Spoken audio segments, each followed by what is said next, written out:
Jõudu külamees, mis uudist? Ma siin vaatan, et lükatakse teid lahti. Mis teed siin? Kas vald saatis või? Ei, ma olen maja müüma. Sul see naaber seal pani maja müüki, et varsti ilmselt uued naabrid. Nii. Ja kas siis mul saad ka tee lahti lükata või? Kui sa juba siin oled? Paneme sinu maja ka müüki. Mis mõttes? Kas siis, kui on tee lahti lükatud, müüaks kohe maja maha või?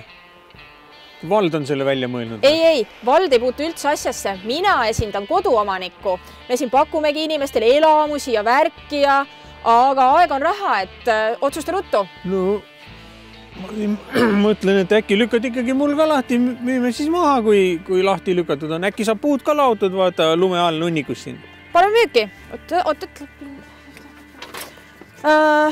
Davai, aga teeme ära, et pastakat on.